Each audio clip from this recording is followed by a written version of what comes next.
Voilà, c'est parti. Alors, je reviens donc sur le cours sur la transmission de puissance.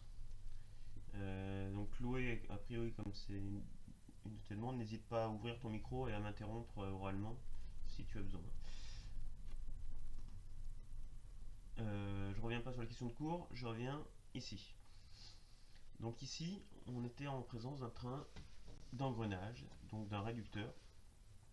Donc vous avez ici, là, en gris, le bâti, et vous avez trois pièces, un arbre d'entrée en rose, rouge, un arbre intermédiaire qui va avoir deux roues dentées, une roue dentée ici et une roue dentée ici, qui vont donc tourner en même temps. Et Katerina, je t'entends là, il y a ton micro ouvert. Merci. Et une dernière pièce qui est donc l'arbre de sortie. À chaque fois que vous avez un Z, c'est le nombre de dents de la roue dentée. Donc ici vous avez une roue dentée, ici vous avez une roue dentée, ici une roue dentée, une roue dentée. Euh, pour travailler sur un système d'engrenage, de transmission par engrenage, on va modéliser en fait les contacts entre les engrenages, donc qui sont des contacts avec des dents, par des contacts entre des cylindres primitifs qui vont rouler sans glisser. Donc on va dire qu'on a du roulement sans glissement aux deux endroits où on a un engrainement, donc ici c'est une ligne de contact, mais si on se place dans le plan, alors euh, dans un plan qui est perpendiculaire à celui de l'écran, on pourrait considérer qu'on est sur un système plan, donc il va y avoir juste un point ici, et pareil, c'est cette ligne de contact qu'on va modéliser par uniquement un point d'engrainement. On a vu dans le cours que pour exprimer le rapport de vitesse entre les deux roues dentées, il suffit de faire, pour un contact extérieur, c'est-à-dire quand les deux cylindres roulent sans glisser l'un sur l'autre, faire l'inverse du rapport des diamètres avec un signe moins. Ce signe moins ici, il est dû à l'inversion du sens de rotation et au fait que les cylindres roulent l'un sur l'autre et non pas l'un dans l'autre. La géométrie des dents, donc des engrenages, nous permet d'exprimer une relation entre le diamètre du cylindre primitif et le nombre de dents en fonction de ce qu'on appelle le module. Le module, c'est quelque chose qui est normalisé et qui est caractéristique de la géométrie des dents. Pour que les roues dentées, donc 1 et 2, engrainent bien sur l'autre, il faut obligatoirement qu'ils aient le même module, donc c'est pour ça qu'on retrouve la même valeur en haut et en bas. Et donc cette valeur peut simplifier, et en fait le rapport de transmission peut soit s'exprimer en fonction des paramètres de diamètre, mais aussi du nombre de dents. On va avoir la même chose entre 3 et 4. Donc là, M34 peut être différent de M12, puisque les roues 1 et 2 ne sont pas en contact avec les roues 3 et 4. Mais par contre, M34 est forcément le même ici et ici, pour que 3 et 4 puissent engrainer proprement. Quand on a ces deux rapports de vitesse, la vitesse de l'arbre intermédiaire ne nous intéresse pas. Nous, ce qui nous intéresse, c'est la relation entre l'arbre d'entrée et l'arbre de sortie.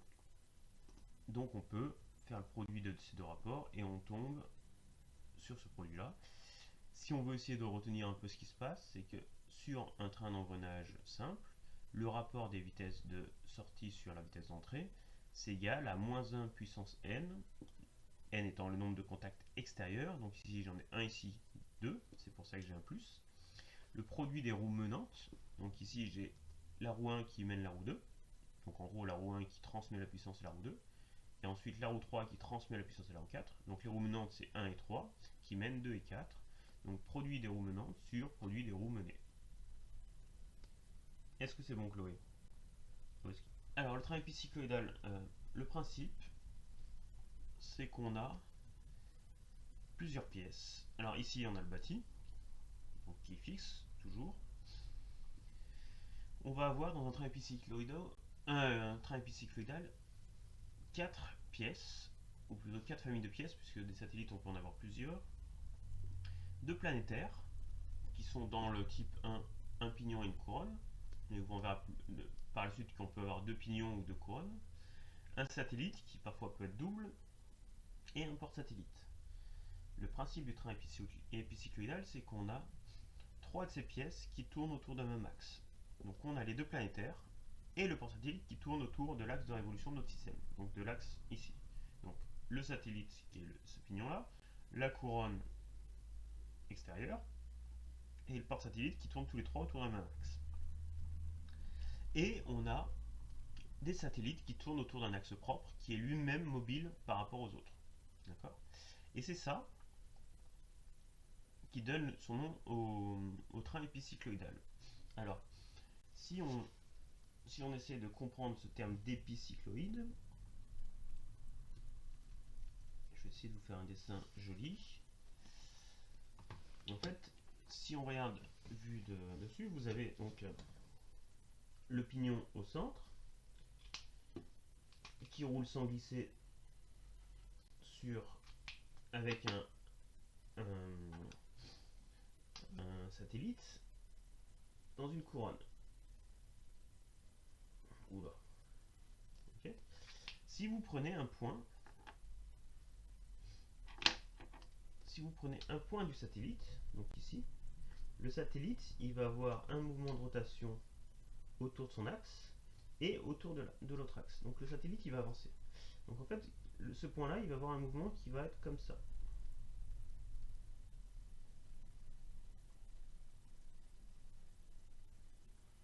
Et donc c'est ici qu'on voit l'épicycloïde. Donc ça, c'est ce qui explique le nom de ce train épicycloïdal. Ok ? Alors ça, c'est un détail. Donc, un train épicycloïdal, ce qui est bien important de comprendre, c'est que tous les axes ne sont pas fixes par rapport au bâti, puisque les axes du satellite sont mobiles par rapport au bâti. L'avantage d'un tel train, c'est que c'est assez compact et qu'on peut avoir des grands rapports de réduction et qu'on peut avoir différentes configurations. Ça, c'est un autre avantage. Comment est-ce qu'on démontre la transmission entre les différentes vitesses? Eh bien, on va regarder. Alors déjà, on considère qu'un seul satellite, puisque cinématiquement, ça sera la même chose pour les 4 satellites. Le fait d'avoir plusieurs satellites, c'est juste pour transmettre des coupes plus importants, pour répartir la transmission de puissance. Et donc, d'un point de vue de la démonstration cinématique, il suffit de considérer un seul satellite. Donc avec les deux points d'engrainement entre le planétaire B, le planétaire d'entrée, le pignon ici, et le satellite, et le planétaire de sortie, la couronne, et le satellite. Alors, Ismaël, a priori, de base, il n'y a pas d'entrée et de sortie. On peut avoir en entrée le pignon, on peut avoir en entrée le satellite, le porte-satellite, pardon, ou la couronne. Et pareil pour la sortie. Et donc on peut en fait avoir deux entrées pour une sortie. Et ça, c'est un choix qu'on va faire. Ça dépend de où on va brancher le moteur et potentiellement laquelle de ces trois pièces on va bloquer. Donc quand on fait la démonstration, généralement on considère, ce qui ne sera pas forcément le cas dans l'utilisation du système, mais on considère généralement que le pignon c'est l'entrée et que la couronne c'est la sortie. Ça, c'est une façon de faire la démonstration. D'accord ? Ce qui est très important, c'est de considérer qu'on se place dans le référentiel du porte-satellite. Pourquoi ? Parce que si vous bloquez le porte-satellite, en fait, vous vous retrouvez uniquement, si je bloque le porte-satellite, je bloque en fait l'axe mobile du système, ou les axes mobiles du système. Donc on se retrouve comme dans un train d'engrenage et la démonstration est facile à faire. Donc le roulement sans glissement entre le pignon ici et le satellite, ben, on a un contact extérieur, donc on a un signe moins. Le roulement sans glissement entre la couronne et le satellite, c'est un contact intérieur, donc on a un signe plus. Vous voyez bien que je ne suis pas par rapport au bâti, je suis par rapport à eux qui est mon porte-satellite. Hein. Et donc à partir de ces deux lois entrée-sortie, si je fais le produit des deux, j'obtiens que la vitesse de la couronne par rapport au porte-satellite sur la vitesse du pignon par rapport au porte-satellite, c'est moins le produit des roues menantes sur le produit des roues menées. Encore une fois, j'ai considéré que D c'était mon entrée, donc D mène le satellite C, donc D mène C, puis après C main B, C, main B. Les ZC se simplifient. On a un signe moins ici parce que contact extérieur, un signe plus ici parce que contact intérieur, et on obtient cette relation-là. Cette relation-là, oui, on choisit l'entrée qu'on veut, Chloé. Et c'est ce qu'on verra dans les TD derrière. Mais là, on a comme référentiel le porte-satellite. Nous, ce qu'on voudrait, c'est comme référentiel le bâti. Donc, on va utiliser la composition des vitesses de rotation pour faire intervenir le bâti A et décomposer cette vitesse de B par rapport à E en B par rapport à A et E par rapport à A. Et pareil pour D par rapport à E. Et là, on obtient donc Willis.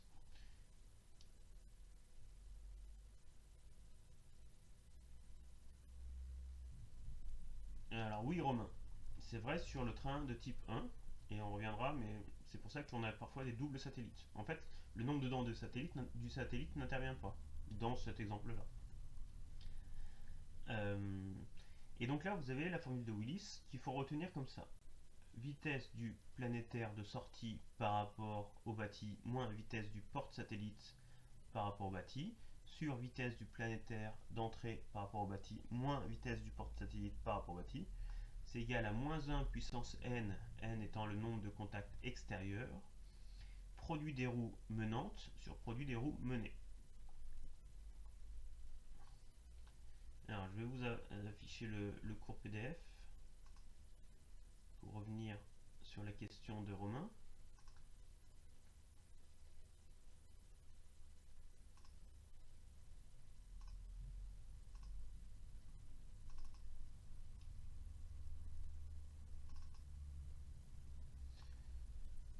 C'est pour ça, donc par rapport à ta question, Romain, c'est pour ça que sur des trains EPI, on peut avoir différentes configurations et surtout à partir du moment où on a ce qu'on appelle un double satellite, c'est-à-dire une pièce qui a deux roues dentées. Donc ici il a 2' de seconde, 2' de seconde, 2' de seconde. Ici dans Willis, vous allez avoir, par exemple, si vous considérez que 1 c'est l'entrée sur celui-là, si vous considérez que 1 c'est l'entrée, 3 c'est la sortie, vous allez avoir 1 qui mène 2', puis 2 secondes qui mène 3'. Et là, le nombre de dents de 2' et 2 secondes ne vont pas se simplifier. Est-ce qu'on est bon là sur le cours? Est-ce qu'on attaque le TD? Est-ce que ce TD a posé des problèmes sur les engrenages simples? Oui. Alors, allez-y avant que je défile. Alors, les corrigés sont sur le site? Ah non, d'accord. Le rapport de transmission de ce train d'engrenage, ça n'a pas posé de problème, ça, j'espère, si? Le joint de cadran, oui, on reviendra sur le joint de cadran tout à l'heure. Train d'engrenage, c'est bon? Sens de rotation, ici, on inverse de sens à chaque fois qu'on a un contact extérieur.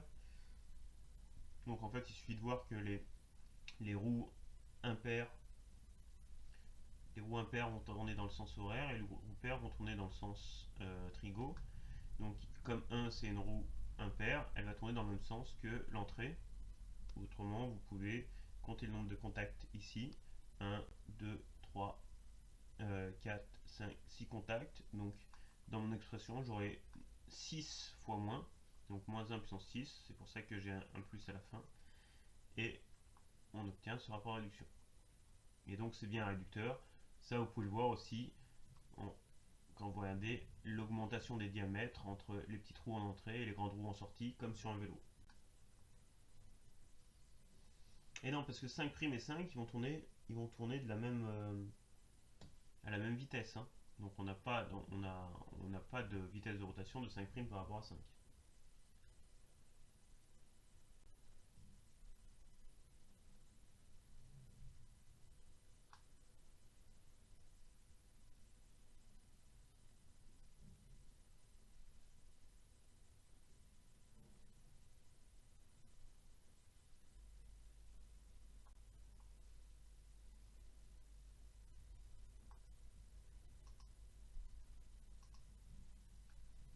J'avance, c'est bon?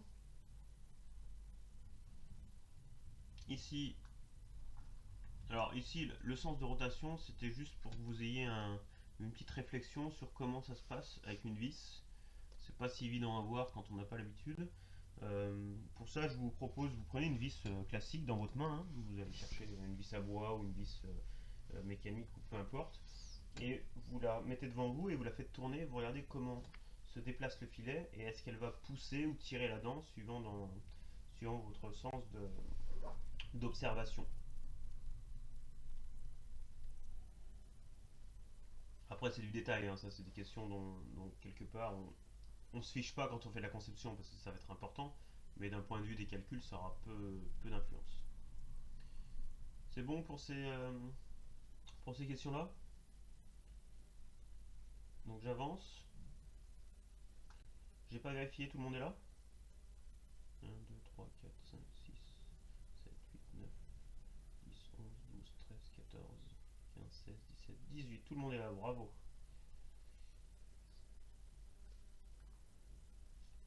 Le dernier petit exercice, en fait vous êtes en présence d'un train épicycloïdal, si vous regardez bien.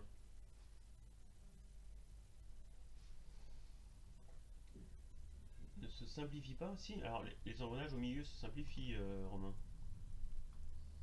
En fait, ce qui se simplifie, regardez, c'est le Z6, parce que 6, il est à la fois menant, enfin mené et menant, et 2 se simplifie. Ouais, vous voyez là sur l'expression 6 et 6 se simplifient, et 2 et 2. Les autres ne peuvent pas se simplifier parce qu'entre 5' et 5, j'ai pas le même nom dedans. Ah, sur la vis? Et non, mais sur la vis c'est pareil, parce que regarde, on a la vis, on a d'une part la vis qui est liée quand même à cette roue dentée 2. Donc 1 engraine sur 2, et c'est 3 qu'on engraine sur 4. Donc 1 entraîne 2 et 3 entraîne 4. Ici, je ne mets pas de signe moins ou de signe plus. Pourquoi? Parce que les axes, ils sont pas collinaires. Ils sont même pas parallèles. Donc ça n'a pas de sens de parler d'inversion du sens de rotation. C'est bon?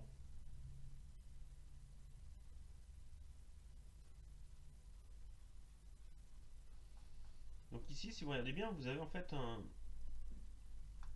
un train épicycloïdal parce que le moteur 1, donc le rotor ici, va tourner autour de cet axe horizontal. Le tambour 4 tourne aussi autour de cet axe-là. Et on pourrait considérer que ici, ça c'est le porte-satellite, avec un axe qui est excentré, et avec un satellite 2 et 3. Donc ça, vous pouvez considérer que c'est un train épicycloïdal, utiliser Willis. Donc si on fait comme ça, regardez, on va essayer de le faire comme ça. Si on fait Willis ici, regardez. Est-ce que vous avez une préférence pour la couleur ou peu importe? Je sais que c'est pas idéal quand la cagnotte Litchi aura mis assez de côté, je pourrais faire ça un peu plus proprement. Willis, on a dit que c'était planétaire de sortie, donc planétaire sortie par rapport au bâti, moins porte satellite par rapport au bâti, sur planétaire d'entrée par rapport au bâti, moins porte satellite par rapport au bâti, moins 1 puissance n, produit de z menante, produit de z menée. Ici, le planétaire de sortie, je vais considérer que c'est le tambour. Donc j'ai oméga de 4 par rapport à 0. Le porte-satellite, c'est 0 en fait. Donc oméga de 0 par rapport à 0.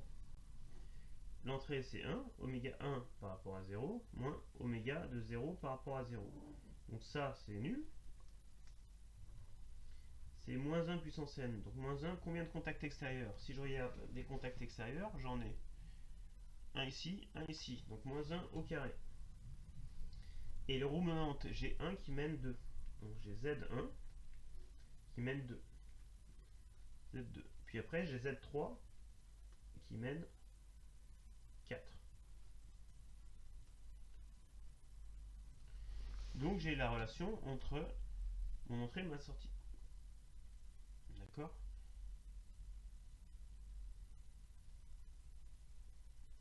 Bah là, c'est un schéma cinématique qui est pas très beau, hein.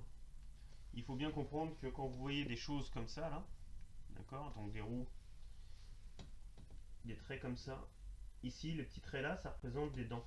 Donc ça, c'est une roue dentée. Et donc, si vous avez quelque chose qui est comme ça, c'est une roue dentée qui a une couronne.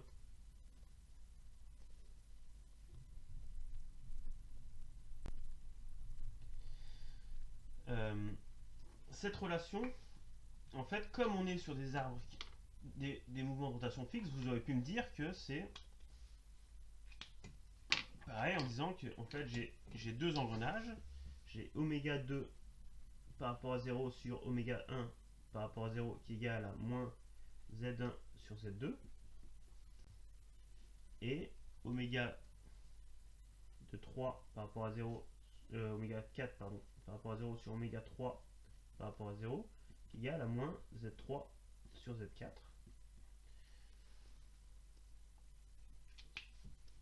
En faisant le produit des deux, j'ai bien oméga 2, j'enlève l'oméga par rapport à 0 pour essayer de faire plus simple, pour plus clair, oméga 1 fois oméga 4, oméga 3, les moins vont simplifier, plus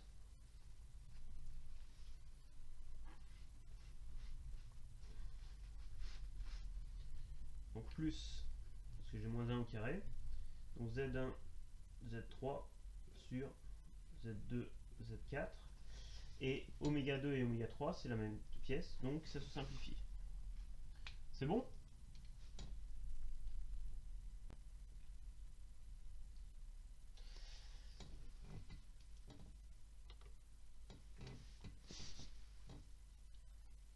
Pas de questions?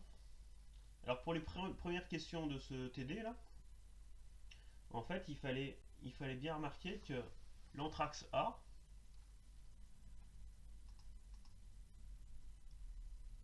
pop, pop, pop,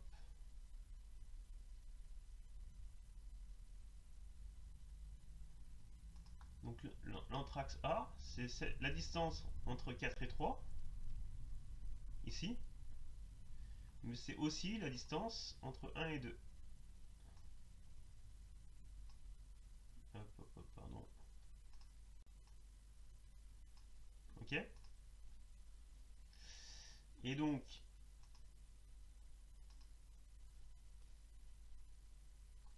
on peut, on peut montrer. Alors attendez, je vais faire ça autrement. Si je zoome,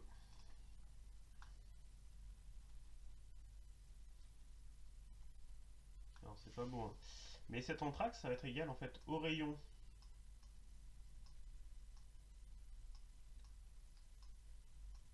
quatre plus le rayon.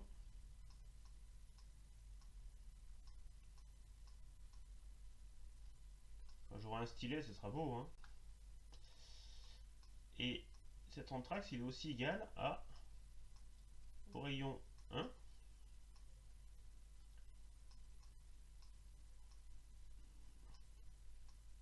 plus rayon 2. C'est bon ça?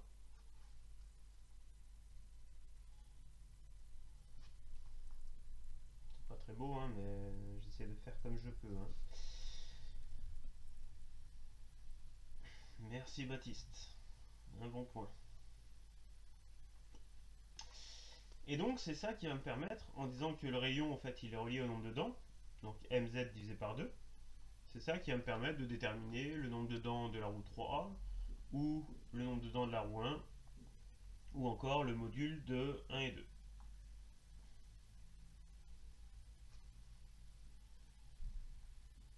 Non, non, pas besoin de cagnotte, Simon.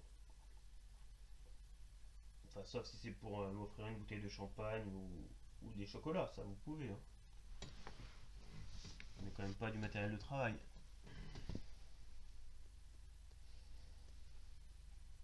Enfin, si vous voulez faire une cagnotte, j'ai plutôt des idées d'outillage pour faire de la menuiserie si vous voulez.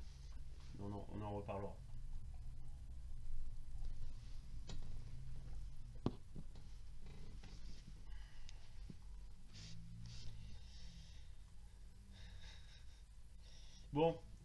plaisanterie. Est-ce que vous avez des questions sur ce TD? Ou est-ce qu'on passe au joint de cardan?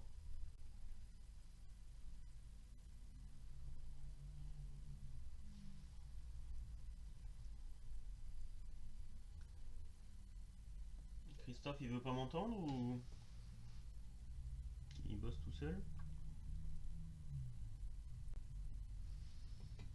Ok. Il est fâché, Christophe. Alors,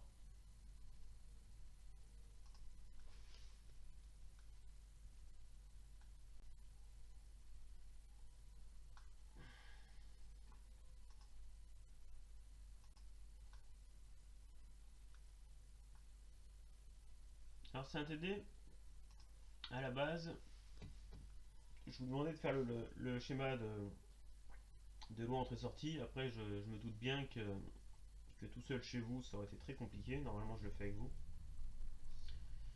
Euh, alors, l'idée d'un joint de cardan, alors vous avez dû voir les vidéos sur le site. L'idée, c'est pouvoir transmettre un mouvement de rotation entre deux arbres qui sont séquents. Donc, ça veut dire que ces deux arbres, ils doivent être dans le même plan, puisque leur axe doit pouvoir se couper en un point. C'est ça que ça veut dire séquent. Là, on a une représentation d'un joint de cardan avec avec un angle qui est assez élevé. En fait, dans les faits, on ne peut pas avoir des angles aussi importants parce que là, on va avoir des efforts trop importants et ça risque d'être mis à mal. Donc le principe, c'est qu'on a les deux arbres et un petit croisillon au milieu, d'accord, avec en gros deux portées cylindriques qui sont perpendiculaires. Et ça, c'est très important pour la démonstration, de bien voir qu'ici, c'est perpendiculaire à ça. Alors après, si on va regarder ce qui se passe à l'intérieur, sur les portées cylindriques, en fait, vous voyez ici, c'est ce qu'on appelle des roulements à aiguille, pour guider la rotation et perdre le moins de puissance possible. Ici, quand vous voyez une petite chose comme ça sur un système, alors, je vous fais un peu de techno, c'est pas trop l'objet de votre programme, mais quand vous avez une petite chose comme ça, en fait, c'est pour venir mettre une pompe à graisse, pour venir mettre de la graisse ici, et vous voyez, le croisillon il est creux, donc en fait, vous avez en pointillé, là vous avez des perçages, et donc c'est creux, et en fait, par ce graisseur, on vient mettre de la graisse ici à l'intérieur qui va venir en fait graisser les roulements aiguilles. Ça, c'est un petit détail au passage. L'objet de ce TD, c'est de vous montrer comment on calcule la loi entrée-sortie du joint de cardan et de voir qu'en fait, c'est pas vraiment homocinétique, c'est-à-dire que si j'ai une vitesse d'entrée constante sur l'arbre d'entrée, qui sera ici l'arbre l'arbre 1, et ben la vitesse sur l'arbre 8 aura comme vitesse moyenne la même vitesse moyenne que la vitesse d'entrée, mais par contre aura une vitesse variable qui va osciller autour. Alors ça, sur la vidéo, je pense que c'est assez clair. Comment on fait ça? Alors déjà, vous avez les deux arbres, donc 1 et 8, qui sont guidés en rotation par rapport au bâti. Okay. Le croisillon qui est en liaison pivot avec les deux arbres entrée-sortie. Et ces deux liaisons pivots, regardez, elles sont sur des axes qui sont orthogonaux. On voit bien, il y en a une qui est sur Y9 et l'autre qui est sur Z9. D'accord? Donc ces deux arbres sont liaisons pivots. Et ces deux liaisons, donc la liaison pivot pour l'entrée et la sortie, eh ben, elles ne sont pas collinaires, elles ne sont pas toutes les deux sur X0, mais elles sont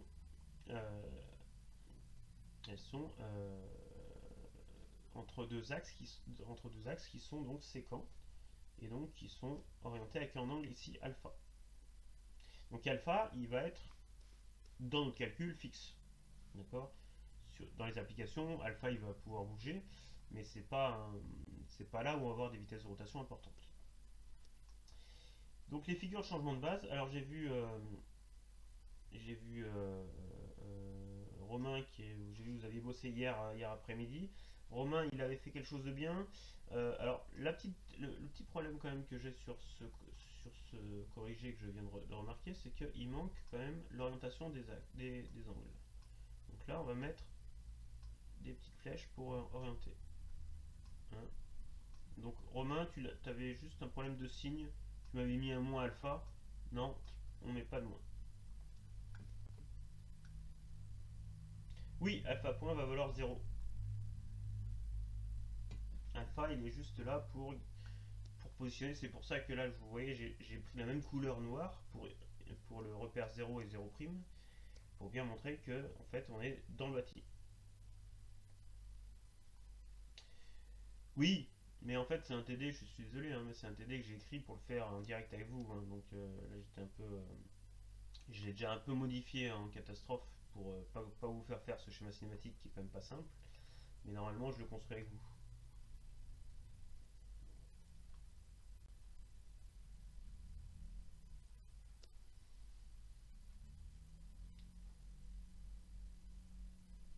Bah, en fait, si tu regardes l'angle alpha, effectivement, là, il est négatif sur mon dessin.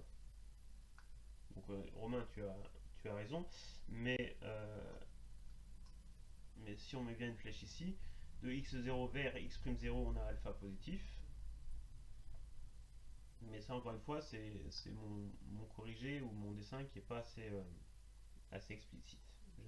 Je le reprendrai pour le remettre sur le site proprement. On est bon sur le paramétrage?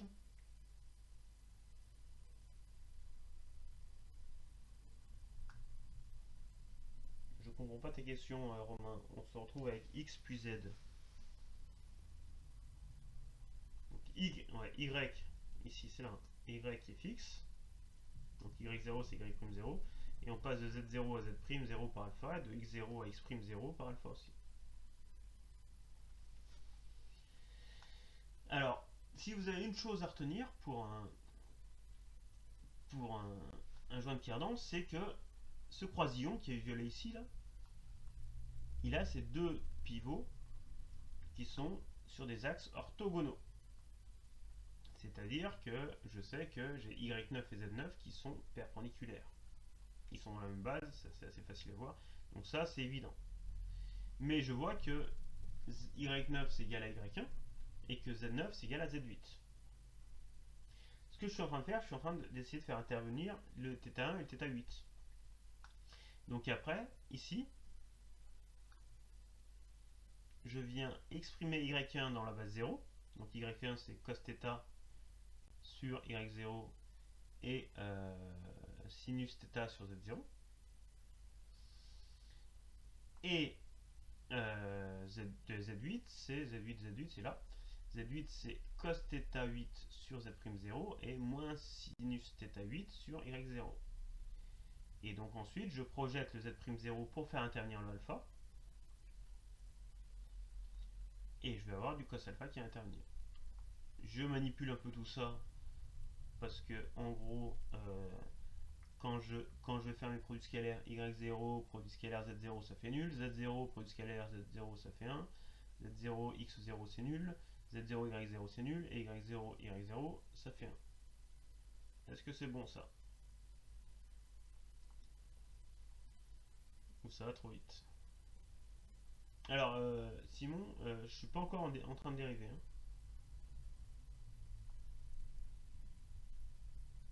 Ça c'est à toi de voir, hein.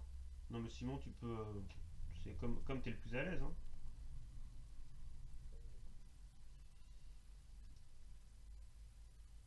A priori, moi je préfère je vais garder le tangente. Pourquoi? Bah parce que ici j'ai des expressions en fonction de tangente en fait.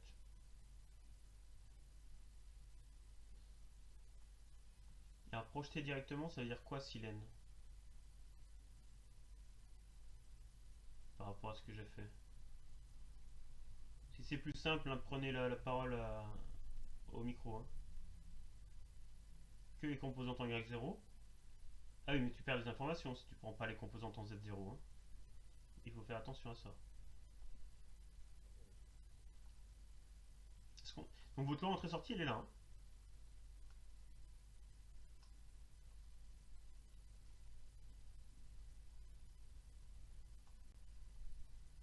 C'est bon? J'avance?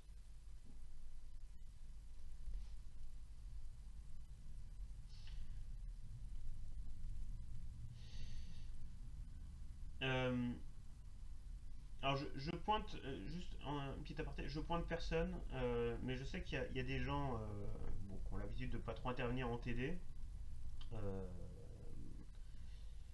déjà en présentiel, et là qui interviennent peut-être un peu plus qu'en présentiel, donc ça c'est pas mal. Mais il y a des gens qui ont l'habitude d'intervenir en présentiel et qui interviennent pas du tout ici. J'espère que c'est pas pour des problèmes de manipulation ou que c'est pas qu'ils sont en train de dormir. Euh, donc n'hésitez pas, même dans le chat, même pour dire des choses futiles, hein, je relèverai ou pas. C'est moins grave d'intervenir sur le chat que dans tous les sens qu'à l'oral.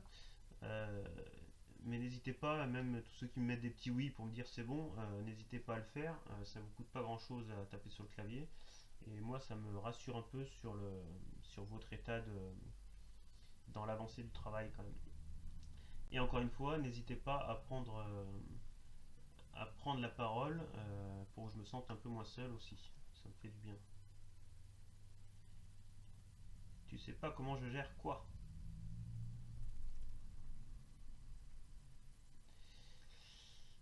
Ah, bah c'est pour ça que sur un écran d'ordinateur, vous pouvez le partager en deux votre écran. Normalement ça marche ça. Le live d'un côté, le.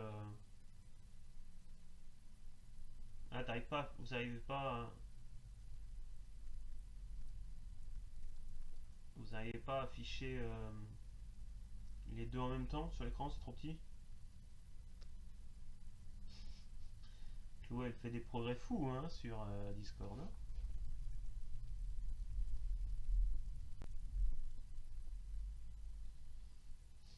Alors moi je vous donne une astuce, hein. Vu que maintenant toutes les télés sont HDMI et les ordinateurs aussi, vous pouvez emprunter la télé des parents et, euh, et projeter faire un double écran avec votre ordinateur et votre télé, hein.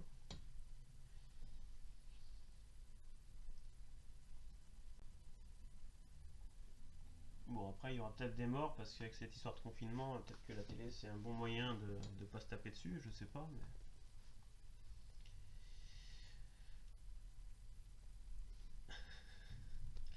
Euh, Au passage, si certains ont vraiment des problèmes matériels, parce que j'imagine que dans certaines maisons, il n'y a pas 36 ordinateurs, il n'y a pas 36 écrans, ou il n'y a pas des connexions qui sont très bonnes. Moi, typiquement, je suis sur mon téléphone portable pour me connecter à Internet, hein. Je suis pas sur ma box qui est pas assez, où j'ai pas un débit assez important. Euh, N'hésitez pas à me faire remonter ça et quitte à ce que je passe du temps peut-être un peu à un autre moment par téléphone avec certains, hein. Alors je pourrais pas passer 2 heures par téléphone avec tout le monde, mais s'il y a des petits soucis ou des petites questions, je peux passer un quart d'heure, 20 minutes avec certains au téléphone, hein. Je l'ai fait avec Chloé pour l'aider à installer son Discord. Ça me prend. Enfin, n'hésitez pas à me solliciter ou à solliciter d'autres profs d'ailleurs, hein, pour ça, hein.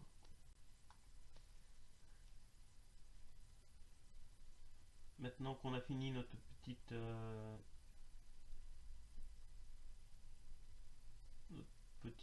pause café, est-ce que je continue là sur le sur le Jean de Cardan? Ok.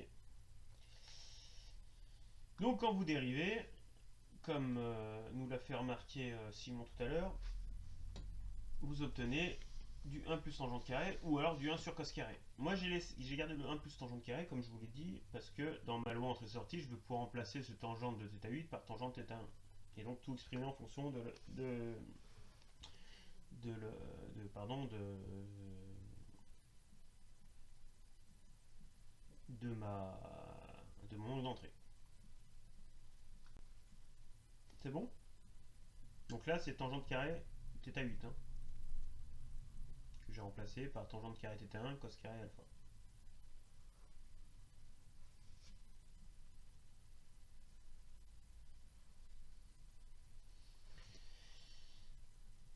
Donc les cos alpha avancent. Non, pardon, je dirais dire des bêtises. Question 3, question 4, c'est la dérivée. Je dérive. tangente θ8, alpha est constant, donc la dérivée temporelle de tangente θ8 c'est θ.8, 1 plus tangente carrée θ8. Ici, ça c'est une constante, donc j'ai 1 plus tangente carrée θ1, θ.1. C'est pas vous qui me téléphonez.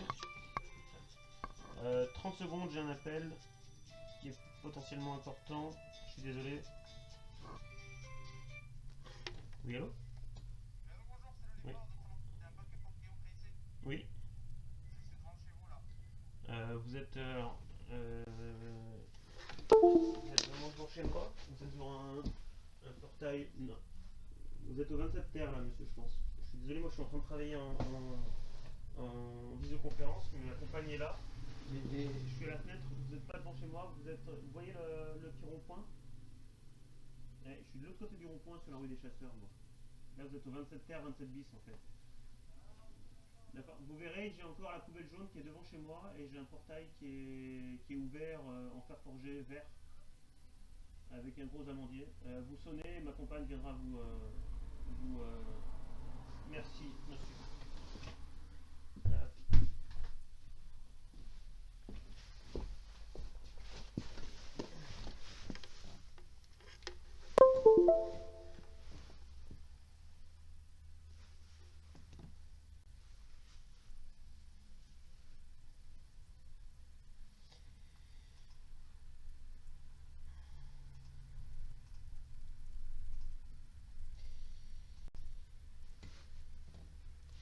Excusez-moi, c'est le livreur qui m'apporte la tablette graphique.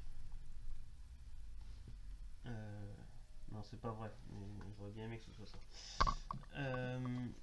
C'est bon? Tout le monde est revenu? Enfin, moi je suis revenu.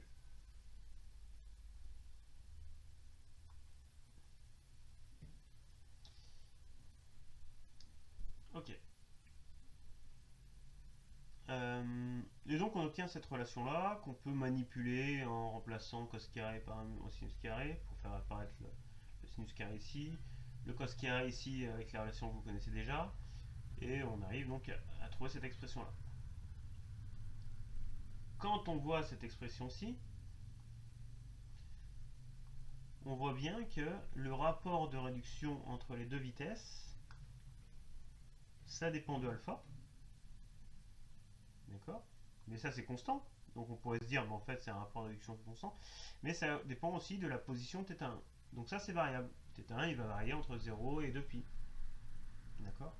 Donc c'est ici qu'on voit apparaître la variation du rapport de réduction. Tout le monde me suit? Et le reste c'est des maths. Le reste c'est des maths. Vous avez fait les développements limités ou pas encore?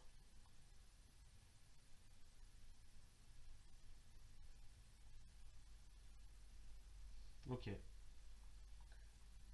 Donc là, enfin je vous montre comment on fait. Hein. Vous dites que sinus carré c'est 1 moins cos de θ sur 2. Quand alpha est petit, cos alpha bah, c'est 1 moins alpha carré sur 2 et sinus alpha c'est sinus alpha. Donc c'est des développements limités à l'ordre 2. Et vous développez, vous obtenez cette relation-là. Et c'est là où on voit apparaître en fait l'allure sinusoïdale du rapport de réduction. Et on voit que plus alpha va être important, plus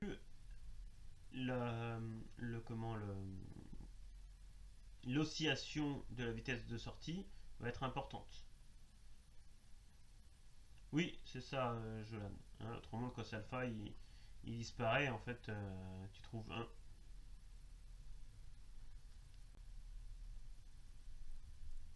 Donc si tu te mets à l'ordre 1, ça marche pas.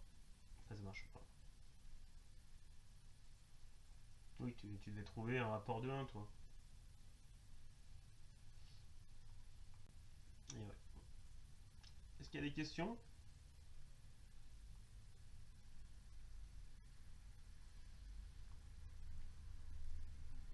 Oui, mais enfin, dans les sujets de SI, c'est très rare. Hein. Généralement, dans les sujets des SI, les développements limités qu'on vous demande, c'est cos alpha égale 1 et sinus alpha égale alpha. D'accord, ça va rarement plus loin que là. Là, si on se place là, en fait, on vous donne le résultat, hein. Je vous donne le résultat, donc il faut retomber sur le résultat. Donc si vous vous arrêtez à l'ordre 1, vous vous rendez compte que ça marche pas, bah, vous essayez à l'ordre 2. Mais encore une fois, là on est sur une démonstration de SI qui est intéressante pour vous parce que technologiquement c'est quand même ultra classique un joint de cardan. De savoir quand même qu'on a des joints qui sont... Ah, est-ce que tu es la seule, Lisa? De savoir qu'on est sur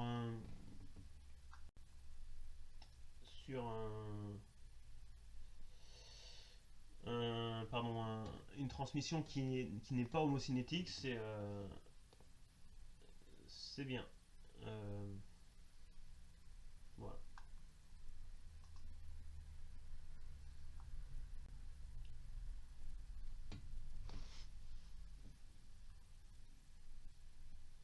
Alors, ce qui est intéressant ici, c'est de voir que pour différentes valeurs, pour 0 en fait, bah, vous allez un rapport réduction qui est égal à 1. Alors ici, j'ai mis une vitesse de rotation qui est égale à 2π, hein. Vous voyez, 2π radians par seconde. Et après, pour alpha égale 10, et ben, on commence à osciller. Alpha égale 20, ça oscille encore plus.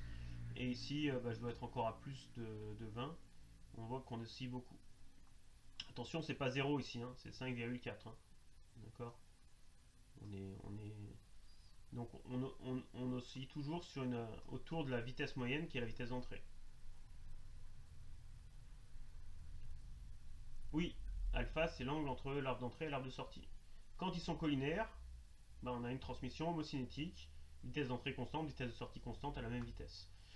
Dès qu'on a un angle de brisure entre les deux, et ben, on a la vitesse de sortie qui va osciller par rapport à la vitesse d'entrée.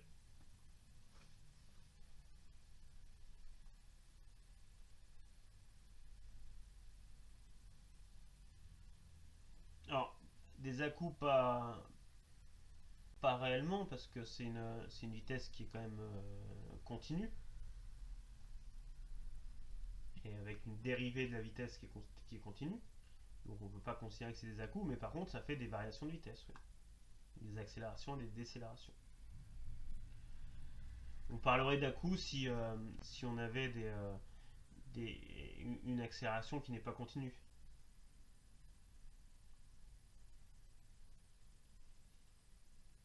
Mais si, l'angle alpha il peut être constant.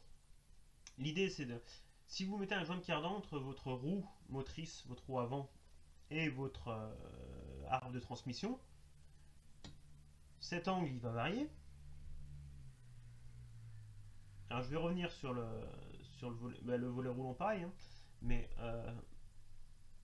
si je reviens sur mon exemple de la voiture, votre angle alpha il va varier, mais si vous êtes en virage et avec un rayon de courbure constant, vous tournez votre volant et puis vous avancez, l'angle alpha il varie pas.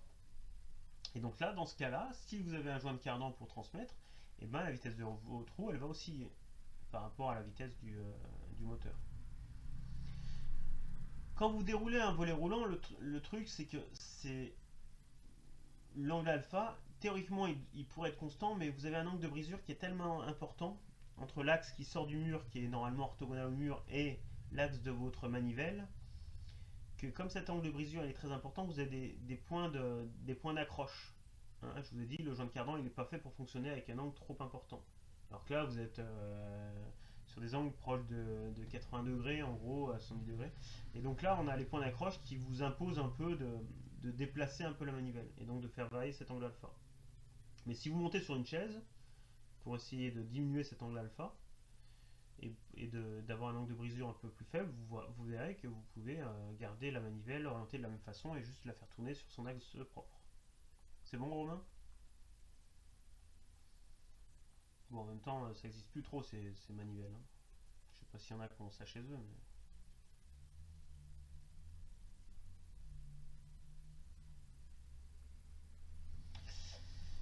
Alors, en fait, ce ce qu'il faut savoir quand même, parce que c'est quand même beaucoup utilisé dans sur les engins de travaux, ou, euh, ou sur les engins agricoles, et bien en fait, si on met deux joints de cardan à la suite, alors soit avec un angle de brisure, d'accord, qui sera égal à A plus B là, soit en parallèle, et ben on va voir l'arbre d'entrée qui a tourné à une vitesse constante par exemple, l'arbre de sortie qui aura une vitesse qui oscille, et l'arbre intermédiaire qui aura une vitesse qui oscille dans les deux cas, et l'arbre de sortie qui aura la même vitesse que l'arbre d'entrée. Et donc là, on tombe sur un joint qui est homocinétique. Alors ça se montre assez vite hein, en écrivant ça. Et on voit que le cos alpha se simplifie, donc θ1 égale θ3.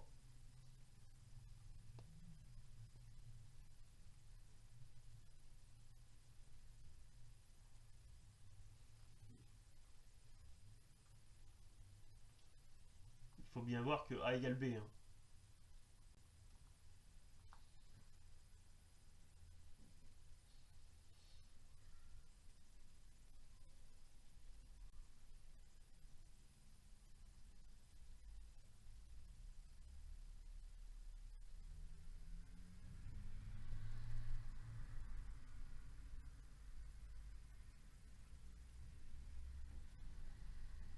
Ou partage ton écran, Jolan, si tu veux, on peut le faire tout de suite.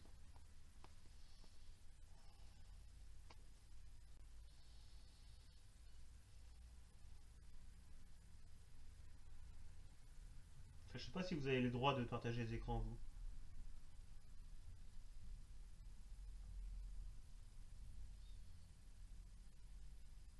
Ah si, vous avez le droit.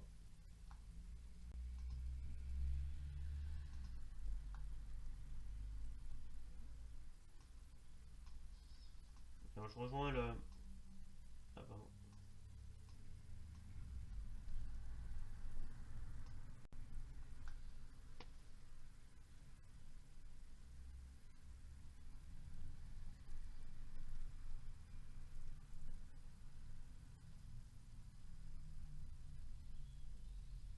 Ah bah j'arrive pas à rejoindre ton partage d'écran.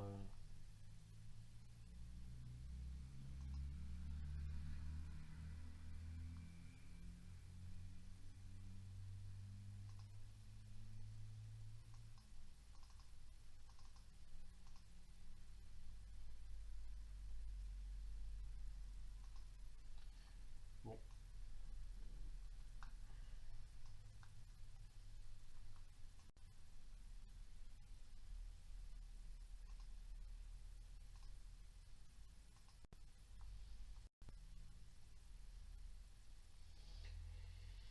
Ok. Non, ça n'a pas l'air de marcher. Tu as peut-être un débit pas assez important ou autre chose. Peut-être que t'as pas... Je sais pas si tu as les droits en fait. Autant que pas administrateur. Euh, ou envoie-moi le lien et puis je vais la mettre sur le mien si tu veux.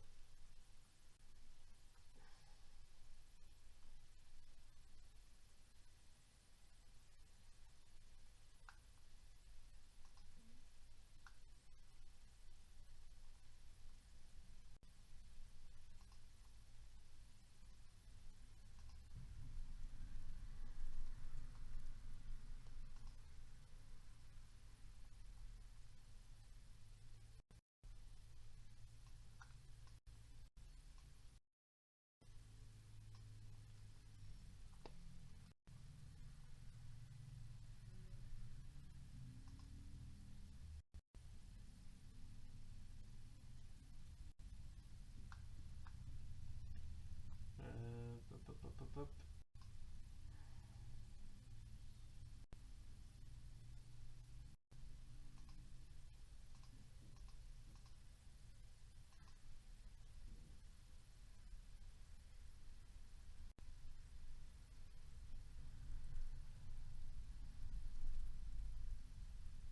Oh.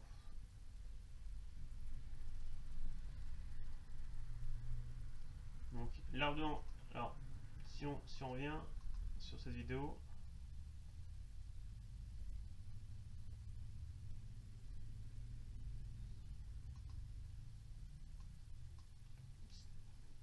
l'arbre d'entrée il est ici, hein. C'est à vitesse constante, et ici on voit, on, on- on devine si vous voulez l'accélération et la décélération. Pour répondre à Silène, c'est un TD plutôt difficile, oui. Il était peu guidé parce qu'encore une fois, hein, c'est des TD qui sont écrits pour le faire avec vous, hein, pas pour le faire à la maison comme ça. Euh, c'est important. Alors, pourquoi est-ce que je vous fais faire ce genre de choses? En DS, vous l'aurez pas ça. D'accord. Vous n'aurez pas quelque chose comme ça. Et au concours non plus. Euh, c'est important pour votre culture, savoir ce que c'est qu'un joint de cardan parce que c'est quand même très classique. C'est important. Moi, ce qui m'intéresse aussi, c'est de vous montrer que quand on a une relation entre deux angles et qu'on est en 3D, faire une fermeture géométrique, ça sera très compliqué. Faire une fermeture angulaire, ça sera pas simple. Et donc, on peut passer sur des relations comme celle-là, en remarquant des, euh, des orientations particulières de vecteurs. Et donc ça m'intéressait de vous montrer ça. Comment est-ce qu'on calcule une entrée-sortie en partant d'un constat sur le système avec deux vecteurs qui sont perpendiculaires.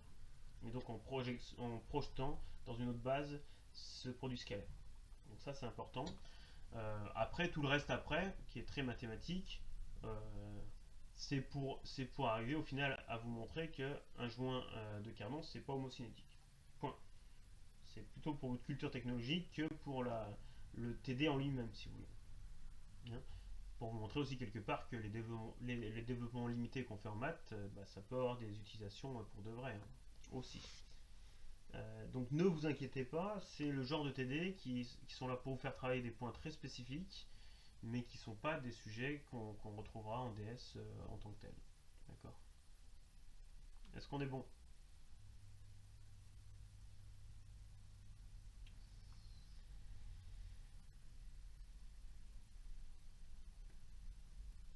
Pas de questions?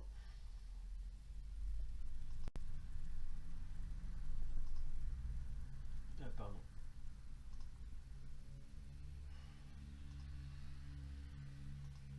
Donc je vous propose maintenant d'aller voir les TD sur les trains épis. Est-ce que certains ont bien avancé ou est-ce que je vous laisse un peu bosser tout seul? Euh, le risque avec cette façon d'enseigner, entre guillemets, c'est que je déroule un peu tous les corrigés et que vous soyez un peu dans le jus et que vous n'ayez pas de temps de travail. Donc n'hésitez pas à me demander des pauses pour que vous essayiez de réfléchir de votre côté ou à plusieurs, quitte à me poser des questions par petits groupes. Euh, ok, alors je vais vous présenter juste le système et je vais vous laisser travailler. Euh, c'est un système, alors on vous dit c'est un système de réducteur sur un treuil, ok, pour soulever des masses. Donc en gros, en sortie là sur l'arbre vert, là, alors on va avoir une poulie qui est représentée ici, avec un câble qui va s'enrouler ici pour soulever des charges. Le moteur, il va entraîner en rotation cet arbre bleu. Donc l'arbre bleu, ici ou là. Sur sur ce dessin-là, en fait, on n'a que la moitié du système qui est représenté, on a une symétrie de révolution. C'est pour ça qu'on a une demi-vue, si vous voulez. Donc l'arbre bleu est mon arbre d'entrée, donc c'est ici qu'on a le moteur. Donc même, a priori, le moteur, il va être de ce côté-là, en fait. Et puisqu'on voit que l'arbre ici, il continue à gauche. Donc la puissance entre ici, elle est transmise par un engrenage ici entre bleu et jaune, avec on voit ici les roues dentées, d'accord. Donc c'est l'engrainement qui est représenté ici. La pièce jaune qui est en fait un satellite vient aussi engrainer sur la couronne qui est liée au bâti. Donc ici on a un engrainement avec le bâti qui est noir. Et ici on a un porte-satellite, puisque tout ça c'est en fait un train épicycloïdal. Un porte-satellite, ici avec une rotule, parce qu'en fait on n'a qu'un seul engrenage. Si vous mettez une pivot, c'est pareil d'un point de vue cinématique. Okay. Donc le porte-satellite. Donc ça veut dire que ici j'ai un premier train épicycloïdal à droite là, qui me permet d'avoir en entrée la vitesse de bleu par rapport au bâti, et en sortie la vitesse du porte-satellite rouge par rapport au bâti. Ensuite, on a sur le porte-satellite une roue dentée ici qui engraine sur gris, à cet endroit-là. Puis gris qui entraîne sur la couronne du bâti, qui est pas tout à fait au même diamètre, si vous remarquez. Hein, d'accord. Vous remarquez aussi que la taille des dents n'est pas la même, donc on n'aura pas les mêmes modules ici et ici. Et donc là, on a l'engrainement ici. Et la puissance, elle sort sur ce porte-satellite vert ici, ici. Donc là, la puissance sort ici. Donc, entrée c'est bleu, sortie c'est vert. Ce qui se passe ici, c'est un frein. Donc là, ça nous intéresse pas, nous. Mais d'un point de vue technologique, c'est intéressant. Vous avez un système ici avec un disque qui est mobile, vert, qui va être poussé par des ressorts. Alors on en a plusieurs tout autour. Et en fait, quand les ressorts poussent, on va avoir contact entre vert et bleu et ça va frotter pour freiner l'arbre. Et quand on a le bobinage qui est alimenté, on va créer un champ magnétique qui va tirer sur vert, qui va écraser le ressort et qui va donc libérer l'arbre bleu. Donc ça, c'est un frein. Au passage, vous remarquez que vous freinez sur l'arbre d'entrée et non pas sur l'arbre de sortie. Pourquoi? Parce que tout ça, ça doit être un réducteur. Donc la vitesse d'entrée est plus importante que la vitesse de sortie. Ça justifie pas le fait de mettre un frein à l'entrée. Mais le couple d'entrée sera bien plus faible que le couple en sortie. Et donc ça va être plus facile de freiner sur un couple faible que sur un couple important. C'est pour ça qu'on freine à l'entrée. Pour répondre à Chloé, oui, vous avez deux porte-satellites parce qu'en fait vous avez deux trains épicycloïdaux. Un premier train ici qui enchaîne sur un deuxième train ici. Donc ici vous avez un planétaire bleu 1, un planétaire qui a une couronne 10D, un satellite 2 et un porte-satellite 4. Et ici, vous avez... Attendez, je vais le... Donc là, vous avez un premier train épi là, et un deuxième train épi là. Vous voyez, en gros, planétaire bleu et noir, pignon couronne, satellite orange, porte-satellite rouge. Et à gauche, planétaire rouge et noir, pignon couronne, satellite gris et porte-satellite vert. C'est exactement la même architecture, d'accord, un pignon en entrée, une couronne en sortie, enfin une couronne fixe et un porte-satellite en sortie, avec un satellite simple, donc avec une seule denture. Par contre, c'est pas le même nombre de dents et c'est pas exactement les mêmes modules. Ça, vous le voyez dans le tableau ici. D'accord. Vous voyez que vous n'avez pas le même module. En gros, sur le premier, là on voit le premier premier train épi. Et ici on voit le deuxième train épi. D'accord. Et vous voyez que en entrée vous avez un module de 2 et en sortie vous avez un module de 3 sur le deuxième train. Ce qui veut dire que les dents ici, regardez, puis là ça se voit ici, les dents ici, elles sont moins grosses que les dents ici. Hein. Par contre, les dents là et là sont les mêmes, les dents là et là forcément sont les mêmes. Et pourquoi ça? Parce qu'au fur et à mesure de la transmission de puissance, on diminue la vitesse, mais par contre on augmente le couple, ce qui justifie le fait qu'en entrée on a des petites dents et en sortie on a des plus grosses dents. Du coup, c'est pas la même couronne, c'est la couronne 10G comme gauche et 10D comme droite sont fixées au bâti, mais elles n'ont pas le même nombre de dents. Hein, couronne 10G c'est 273, couronne 10D c'est 246 dents. Donc les deux couronnes sont liées cinématiquement, mais elles n'ont pas le même nombre de dents. Est-ce qu'on est bon? Je vous laisse essayer d'exprimer le rapport réduction en allant dans des salons dans les îlots là, comme ça vous bossez un peu tout seul.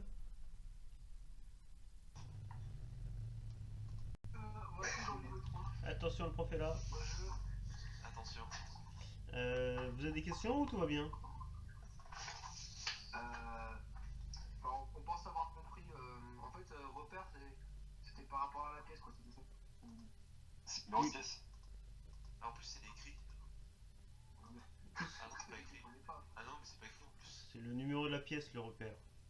C'est comme ça qu'on fait dans les nomenclatures. Bon, Pas de questions? pour l'instant, ça va. Pour l'instant, je pense que c'est bon. Ok. Merci beaucoup. Attention, le prof est là. PV, c'est pareil. PV, c'est nul truc. Je crois que je l'ai même pas. Est-ce que vous avez des questions là dans ce salon-là? Ou c'est bon? Au niveau de la question 3, on avait un doute. Les questions 3 du premier? Oui. Ouais. Est-ce que vous êtes sur le live en même temps ou pas du tout en fait? C'est pas possible. Non. Il n'y a pas de live. Non, Ouais. d'accord, il faut être dans le salon principal pour être sur le live. Ok. Ouais. La question 3, il faut utiliser Willis sur les deux trains. Donc une fois que vous avez rempli le tableau, vous faites Willis sur la première colonne, puis Willis sur la deuxième colonne, et vous regardez quelles sont les vitesses qui s'annulent, donc en gros les vitesses des couronnes, et vous obtenez normalement une loi entrée-sortie entre la vitesse de 7 et la vitesse de 1, en fonction du nombre de dents. Ok. Ok, d'accord. C'est bon? Je vous laisse avancer? Oui, c'est bon. Merci. Ok. Non. Attention, le prof est là. On a du mal à comprendre petit et grande vitesse. J'ai pas compris, Chloé? Tu peux répéter? On a du mal à comprendre. Enfin, on en a la question où on doit déterminer la vitesse de rotation en fonctionnement petite vitesse ou grande vitesse. Ah oui, mais alors vous êtes au l'exercice 2 déjà. Vous êtes sur le réducteur à 2 vitesses. C'est ça? Oui, du coup, Oui. oui, on avait avancé. D'accord. Et ben, l'idée, donc vous êtes sur un système où vous avez 3 réducteurs en série. Vous avez le réducteur roue et vis sans fin entre 34 et 13, c'est bon ça? Oui, c'est bon. D'accord, vous avez un train épicycloïdal avec 19, 37, 25 et le porte-satellite 17. Et un train épicycloïdal entre 17, 36, 8 et le porte-satellite 28. C'est bon? Donc normalement, vous devez pouvoir écrire une sorte de loi entrée-sortie sur ces 3 réducteurs-là. Et après, décider d'annuler la vitesse de 34 par rapport à 0, donc l'entrée petite vitesse, ou bien d'annuler la vitesse de 19 par rapport à 0, l'entrée grande vitesse, pour exprimer pour exprimer la vitesse de sortie par rapport à 0.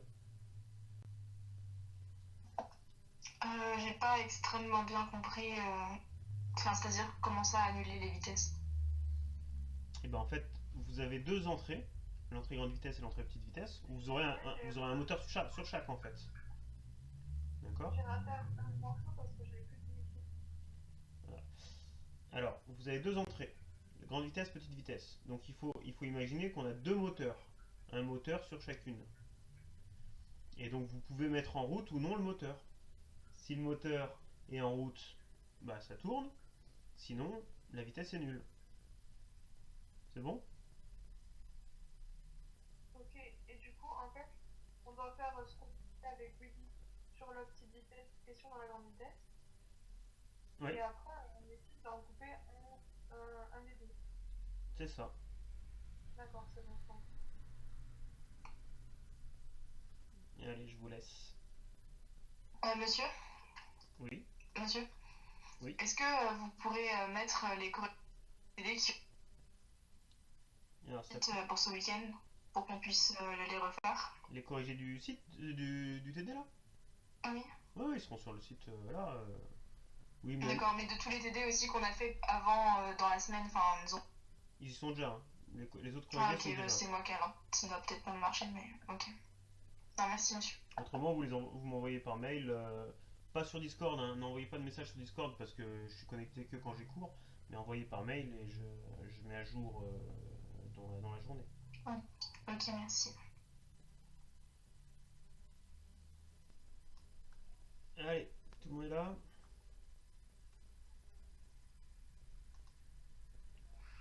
Je remets le live en place.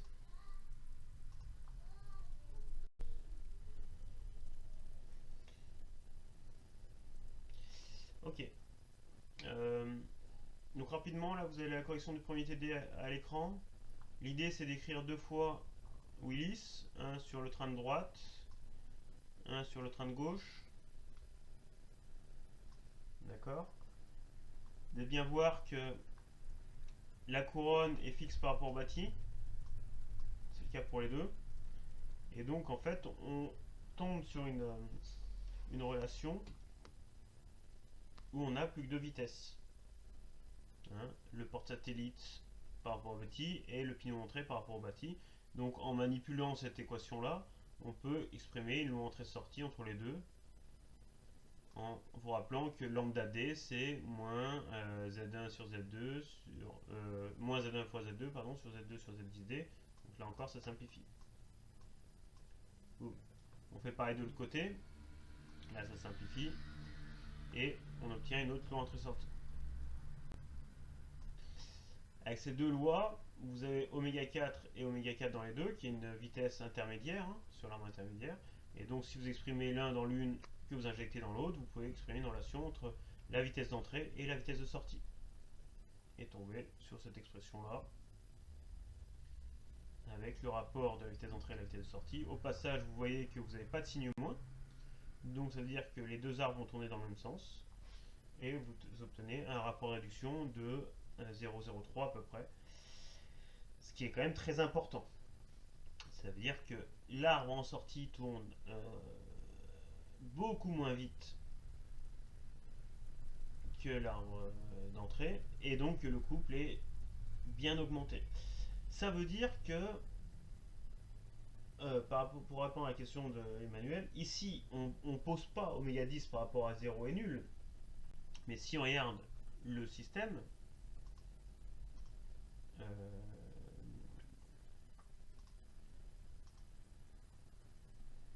si on regarde le système,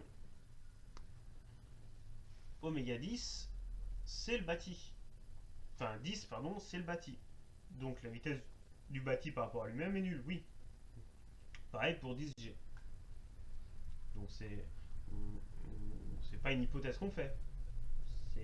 Physiquement cette vitesse elle est nulle puisque vous voyez bien que la couronne elle est liée au bâti. Et si on regarde un peu mécaniquement, en fait la couronne elle est usinée dans le bâti. C'est bon? Pas de question.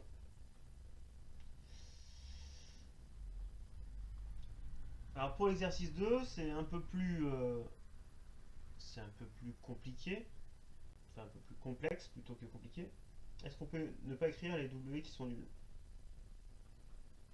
Bah c'est ce qu'on fait au final, mais moi je vous conseille, dès que vous avez un train épicycloïdal, de directement écrire là, ce que j'écris là, Willis. D'accord? Vous l'écrivez sans réfléchir, et après vous regardez quelle est la vitesse qui s'annule. Je vais vous le faire en direct sur l'exercice d'après. Sur cet exercice-là, l'idée, alors, en gros, l'idée, c'est que vous avez un arbre de sortie vert, d'accord, avec deux arbres d'entrée, un moteur grande vitesse, un moteur petite vitesse. Ici, vous avez un réducteur, donc ici, là, vous avez un réducteur roue et vis sans fin. Et ici, vous avez un premier train épicycloïdal, puis un deuxième train épicycloïdal. Les deux trains épicycloïdaux sont forcément utilisés. Le réducteur roue et vis sans fin, pas forcément. Alors, on va passer sur le schéma cinématique, ça sera peut-être plus clair pour vous. Voilà. Alors, l'idée, quand vous avez quelque chose comme ça, avant de réfléchir à petite vitesse, grande vitesse, et ainsi de suite, moi, ce que je vous conseille, c'est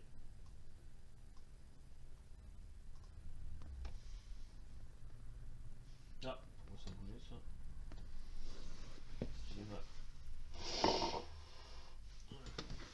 Ce que je vous conseille, c'est d'écrire les relations entre les différents trains. Donc vous avez la roue et vis sans fin.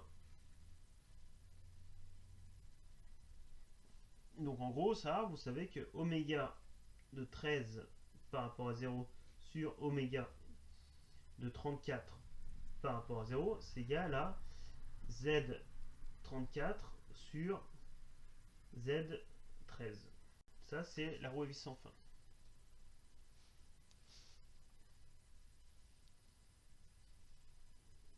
Après, vous avez le train de droite. On voit pas tout. C'est oui, j'ai déplacé. Train de droite. Alors vous dites que l'entrée c'est 19 par exemple, donc la sortie c'est 17. Donc je vais pas mettre les par rapport à 0 pour essayer d'écrire plus gros, mais c'est bien des vitesses par rapport au bâti. Hein. Donc vous avez oméga de la couronne, donc 25, moins oméga du porte-satellite qui est 17, sur oméga de l'entrée 19, le pignon d'entrée, moins oméga du porte-satellite, c'est égal à, on a un contact extérieur. Non, j'ai pas la possibilité de faire le focus, je sais pas trop comment faire. En fait, j'arrive pas à trouver la bonne distance pour que ce soit net et que j'ai toute ma feuille. Mais ok, on est sur des trains épicycloïdaux avec un contact extérieur, un seul, donc j'ai moins, et donc j'ai considéré que 19 c'est menant, donc j'ai 17, 19, qui mène Z37 fois Z37 qui mène Z25. Donc Z37 va simplifier. Et sur celui de gauche, je vais avoir oméga 8 moins oméga, le porte-satellite c'est 28, sur l'entrée oméga 17 moins oméga 28, donc mon porte-satellite. J'ai encore un signe moins, et donc j'ai 17 qui mène 36, et 36 qui mène 8. Et oméga 8 est nul, Z36, Z36.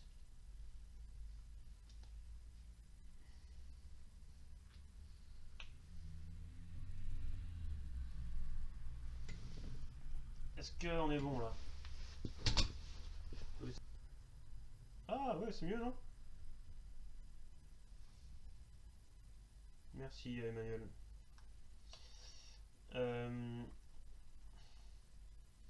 Donc vous avez en fait les relations qui sont données là. Donc Z34 sur Z13. Vous avez ici... alors il y a le par rapport à 0 qui c'est un peu... Alors là vous voyez, je l'ai exprimé dans l'autre sens. Hein.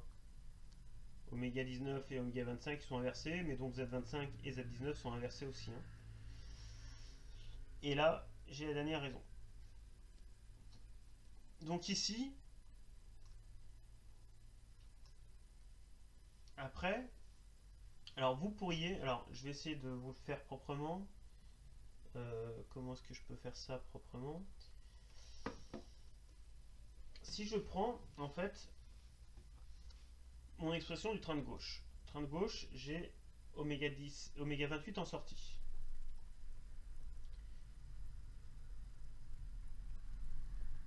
Donc oméga 28.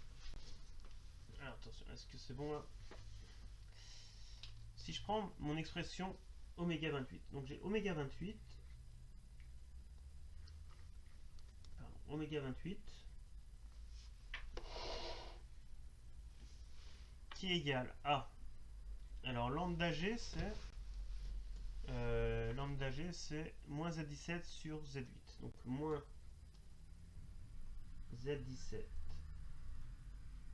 sur Z8, le tout sur Z17 sur Z8 moins 1 fois oméga 17. Donc ça veut dire que j'ai un signe moins, j'ai Z17 sur Z17 moins Z8 fois oméga 17.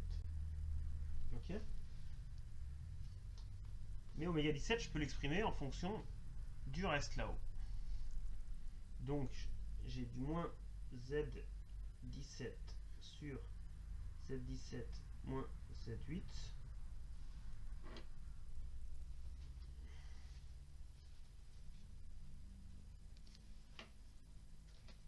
Et oméga 17, je vais l'exprimer avec mon expression de tout à l'heure ici, qui est donc oméga 17, c'est donc lambda d fois KE. Donc lambda d il est où? Lambda d c'est moins z25 sur donc moins z25, donc moins z25 sur z25 moins z19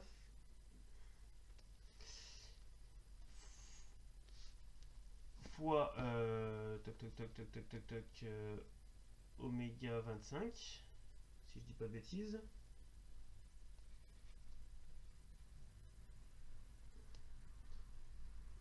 Et moins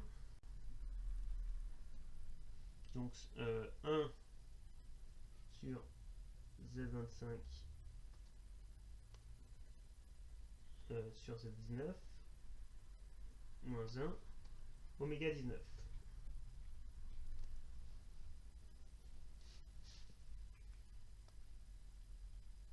Z25 et Z19 sont inversés. Qu'est-ce que tu me racontes?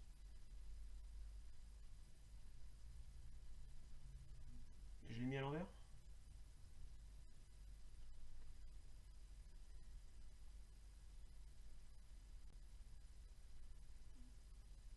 Ah oui, j'ai inversé, pardon. Donc lambda d c'est dans l'autre sens. Pourquoi j'ai inversé, je sais plus.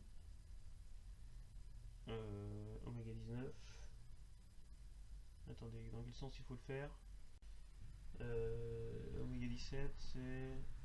Je suis en train de me mélanger les pinceaux, j'arrive pas à suivre.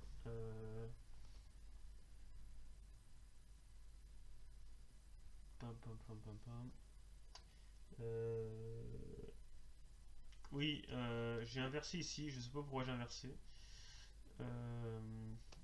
C'est juste, hein. Ça c'est juste une façon d'écrire les choses différentes. Donc si ça c'est vraiment le lambda d,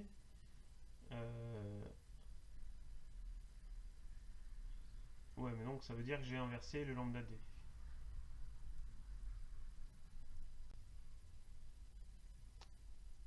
Ouais, donc c'est... Non, c'est pas le même lambda d. Donc c'est Z19, c'est lequel attendez.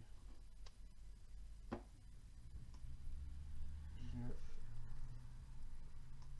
Oui, c'est... Pardon. Donc c'est une erreur ici, là. Donc là c'est 19. Là c'est 19. Et là c'est 25. Donc au final, on a quelque chose qui est comme ça. Donc moins Z17 sur Z17 moins Z8. Facteur de moins Z19 sur Z19 moins Z25. Et oméga 25, je peux passer avec le roue et vis sans fin qui est ici. Oméga 25, 25 et 13 c'est pareil. Donc ça fait Z34 sur Z13 oméga 13. Donc ça c'est moins, donc j'ai du Z19 sur Z25 moins Z19 oméga 19. Donc là vous avez une expression générale avec oméga 13 c'est si je dis pas de oméga 13 c'est la petite vitesse et ici la grande vitesse. Donc quand on vous dit, et donc ma sortie c'est oméga 28 toujours, hein. Ce que je veux c'est ça, hein. Ça c'est la sortie, hein. Donc vous exprimez en fait la sortie en fonction des deux moteurs, petite vitesse, grande vitesse. Donc quand on vous dit déterminer le fonctionnement grande vitesse, ce que vous faites, c'est que vous annulez la petite vitesse ici. Donc ça, vous mettez 0 et vous cachez ça. D'accord? Et donc, vous allez obtenir une rotation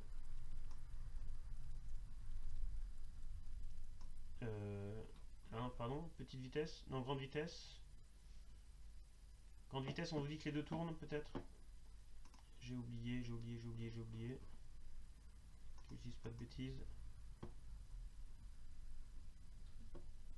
En grande vitesse et petite vitesse tournent en même temps. Voilà, c'est ça. Donc, grande vitesse, vous obtenez la formule générale, donc celle-là, celle que je dois avoir sur ma feuille. Alors, on va vérifier qu'on n'a pas dit de bêtises. Donc, la formule générale, oméga 34, oméga 19, pardon, c'est 13, 34. Pourquoi j'ai mis 13 moi? C'est 34 ou c'est 13?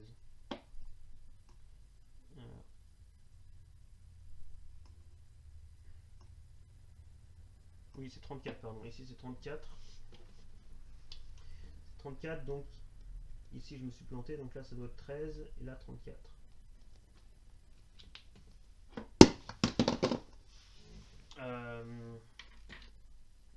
C'est un peu brouillon ce que je suis en train de faire, c'est pas terrible. Donc en grande vitesse, alors voilà, en grande vitesse, vous devez avoir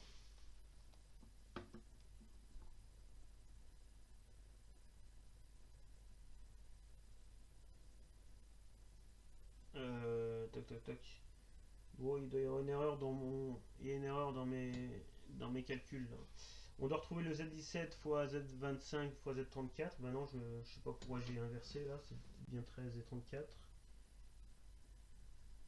Ça va devenir complètement illisible mon truc. Donc j'ai bien du 34 et donc là du 13.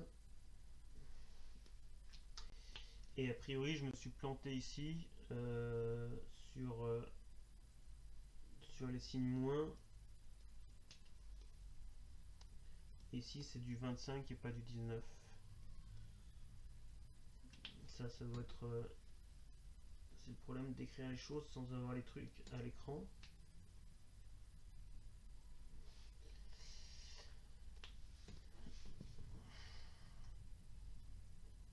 Et donc, un signe plus ici aussi. Donc après, un signe plus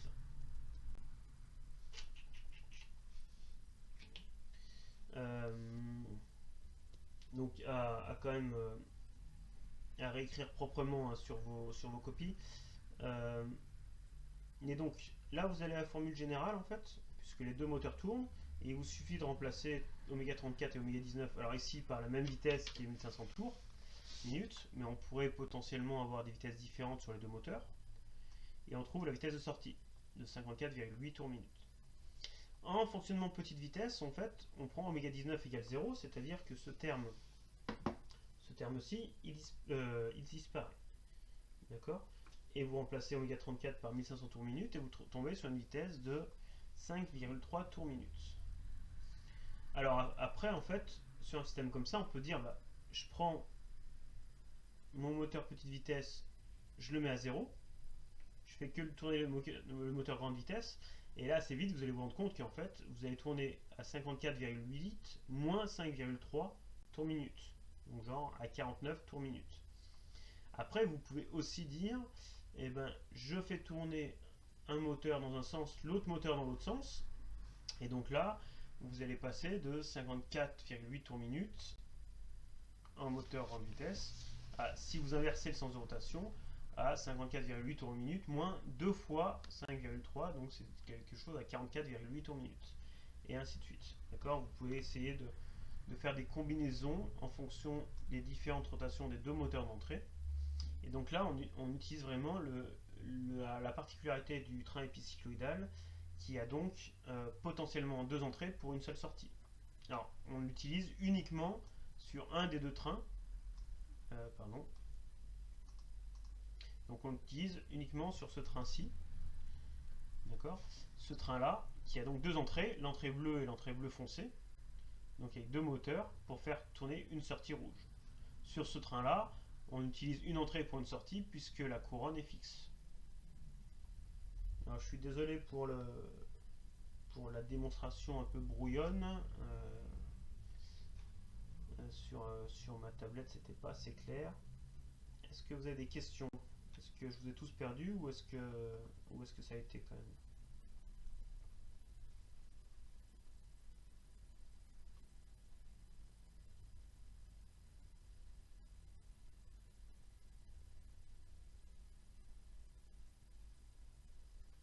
Vous êtes gentil quand même.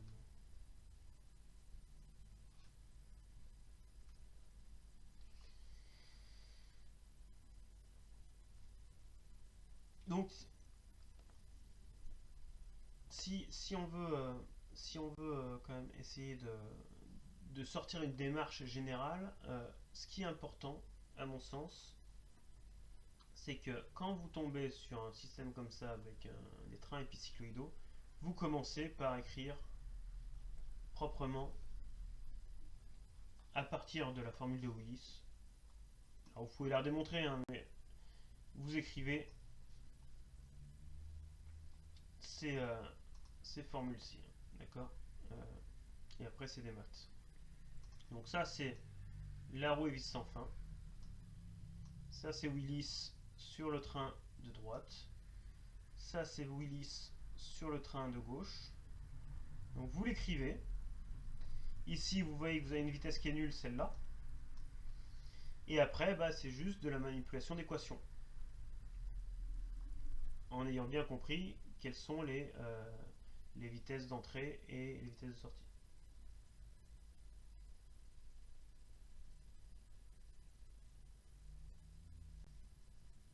Alors, la question de Jolan, que j'essaie de la comprendre, comment 37 peut prendre des vitesses, petite vitesse et grande vitesse inversées? Mais en fait, si vous faites tourner 19 dans un sens et 34 dans un sens, vous allez avoir une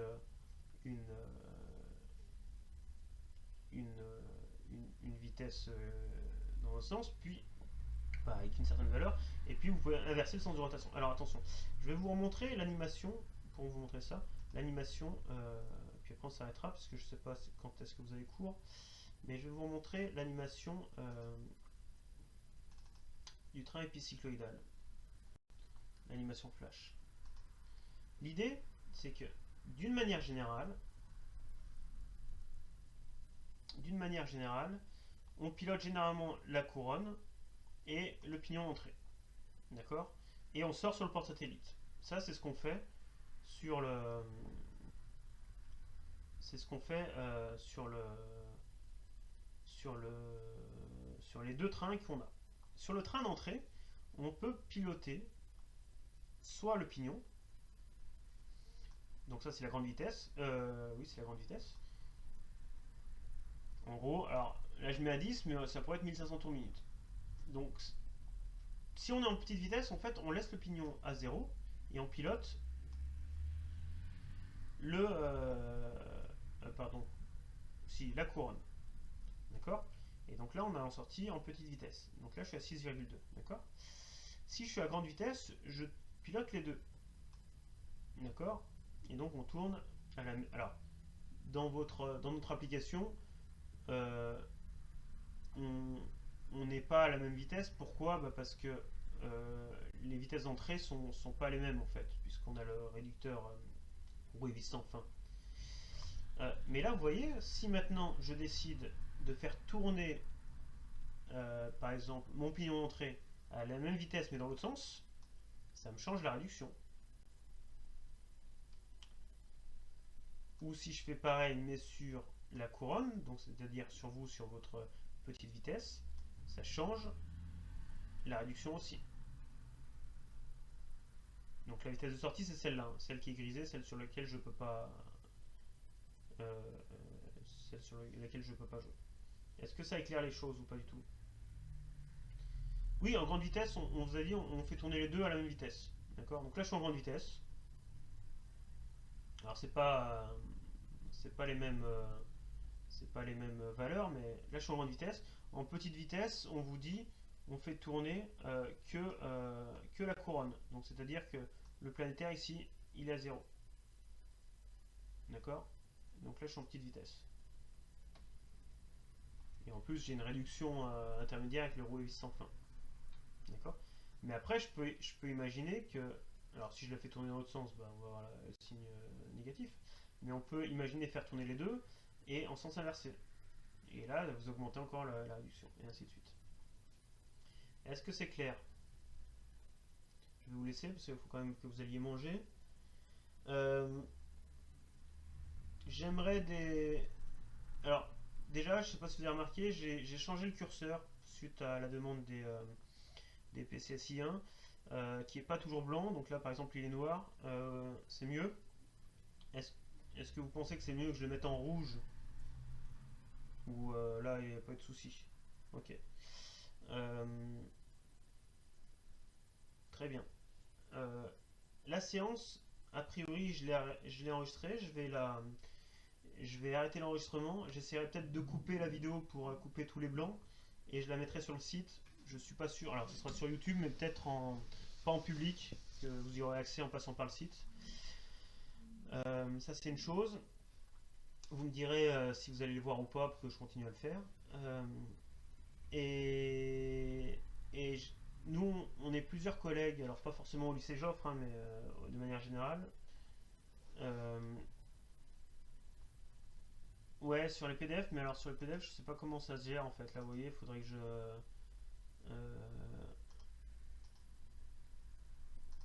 Si je mets la main ou si. En fait, ça dépend des formats qui sont affichés sur le PDF. Donc, je sais pas trop comment gérer ça. Mais quand j'aurai une tablette graphique, ce sera bien mieux, vous verrez. Euh, je vous disais, j'aimerais bien avoir un retour sur, euh, sur votre état de fatigue, votre capacité à travailler, ce genre de choses. S'il y en a qui ont vraiment du mal, envoyez-moi un mail ou n'hésitez pas à envoyer un mail en faisant un petit bilan, en me disant ce qui va dans votre semaine, ce qui va pas. Euh, J'imagine que vous n'êtes pas tous liés à la même vous n'êtes pas à la même enseigne. Certains sont sûrement dans des appartements un peu petits, d'autres ont plus de place, d'autres sont dans des familles un peu nombreuses et c'est peut-être un peu compliqué. Enfin, il y a sûrement des choses qui sont un peu compliquées pour certains, d'autres qui vont bien. J'espère qu'il y a quand même des choses qui vont bien et que. Alors vous êtes en première année, vous c'est peut-être moins stressant que pour des deuxièmes années même. Mais on vous demande quand même peut-être beaucoup. Peut-être que l'emploi du temps est quand même trop chargé pour suivre sur des écrans toute la journée. Peut-être que vous n'avez pas bossé le soir. Enfin, tout ce genre de choses. N'hésitez pas à nous faire un retour par mail. Et puis, si vous avez besoin de discuter, enfin, j'imagine que vous avez des gens à qui parler ou qu'entre vous parlez, vous téléphonez ou ce genre de choses. Mais si vous avez besoin de discuter avec des profs, je pense que ce serait bien que vous nous sollicitiez. Alors peut-être avec la personne de l'équipe pédagogique avec laquelle vous vous sentez le plus à l'aise. Hein. Mais si vous avez besoin de parler par téléphone ou alors en direct sur Discord, enfin peu importe, mais n'hésitez pas à nous solliciter. On prendra du temps pour ça aussi. Hein. Parce que c'est peut-être pas toujours évident suivant les problèmes matériels ou autres. Il peut y avoir peut-être des situations compliquées à vivre. Voilà, je vais vous laisser aller manger. Essayez de préparer la séance de mardi en m'envoyant des questions en amont, comme c'était le cas pour certains d'entre vous, les certaines, pour pas jeter la pierre aux garçons, hein, mais euh, euh, pour mardi, pour que je prépare la séance de manière un peu plus efficace. Et puis je vous souhaite bonne continuation. Et je vous dis au revoir.